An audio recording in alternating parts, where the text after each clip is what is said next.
In this episode of MGUY, we're going to be finding out why a 2010 R8 has a 2019 interior.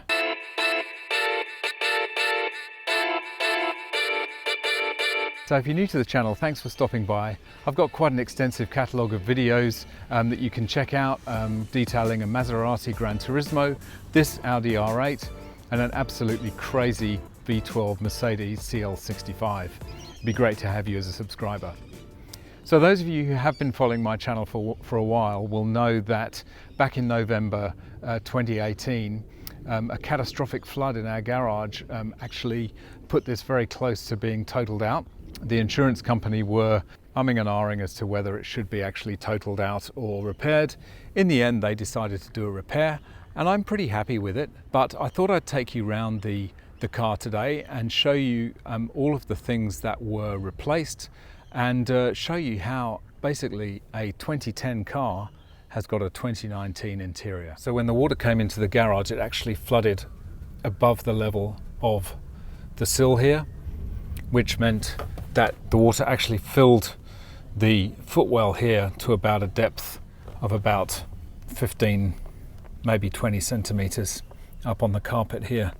So that would have gone all the way around here, up onto the seats, above the bottom of the seat back, all the electronics in the seat.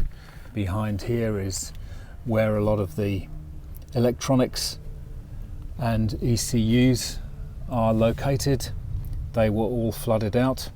All of the leather in the seats, all of the carpets here, basically everything that was touched by that waterline replaced was taken out. So that included the door panels here.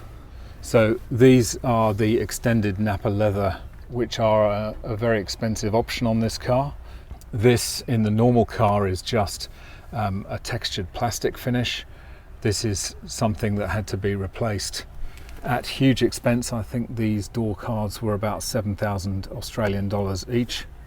So all of this had to be replaced. I think the carbon fibre items of the car were just moved back onto the new door, so they didn't have to replace that. But obviously all the speakers were replaced, the window motors, various other electrical items in the door card. The seat bases were obviously replaced because they were full of water up to the top. The actual seat back had to be replaced as well. That includes this headrest as well. I wish I could convey the beautiful smell that there is in this car now, having been completely re-upholstered with beautiful Napa leather, because it really does smell as good as it looks.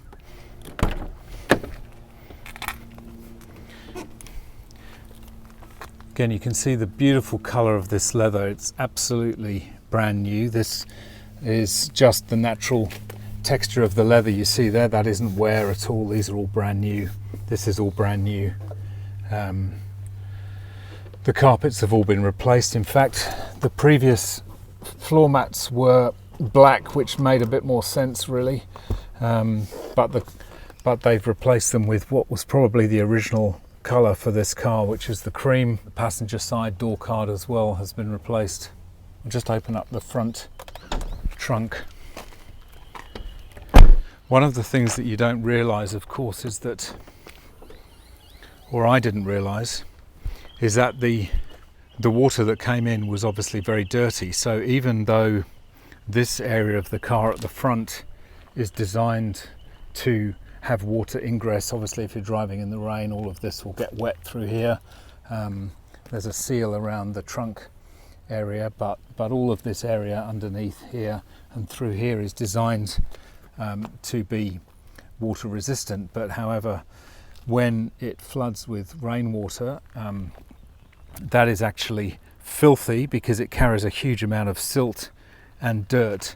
So all of this front area of the car had to be stripped back basically to the bare metal, purely to have all the silt and dirt cleaned out from the inside. There's a lot more to do than initially meets the eye when you have to do this kind of work on a car.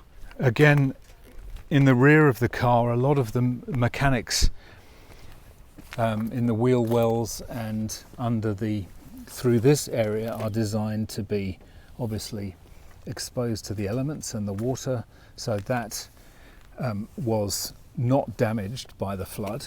However, despite that, all the fluids were replaced, the engine oil was changed, the transmission fluid was changed, anything that could have been contaminated by water was changed. So the other thing that was probably the most complex and time-consuming part of this repair was the wiring harness that basically goes from the front bumper right back to the tail lights. It connects every single electrical item in this car. It has to be built in Germany to the VIN number of the car itself. It took 4 months after the order was placed before that harness was complete, and the retail price on that new harness was just over 18,000 Australian dollars. So basically what I've got here is pretty much a new car from the interior perspective anyway.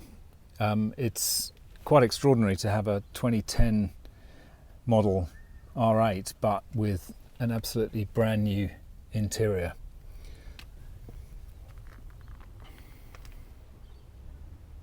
So I hope you've enjoyed this little video about the work that was done on the R8. I think I've got a car that's actually better than when it was new, or certainly better than before the incident occurred, so I'm pretty happy with it.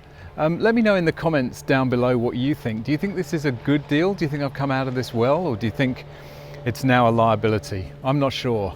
I'm very happy with it at the moment. I'm going to stick with it for the time being. Anyway, thanks for watching. I hope you've enjoyed this video. If you did enjoy it, don't forget to smash that like. It'd be great to have you as a subscriber and hit that notification bell. You can follow me on Instagram at mguy.tv or Twitter at mguy_TV, and I look forward to seeing you in the next video. Bye for now.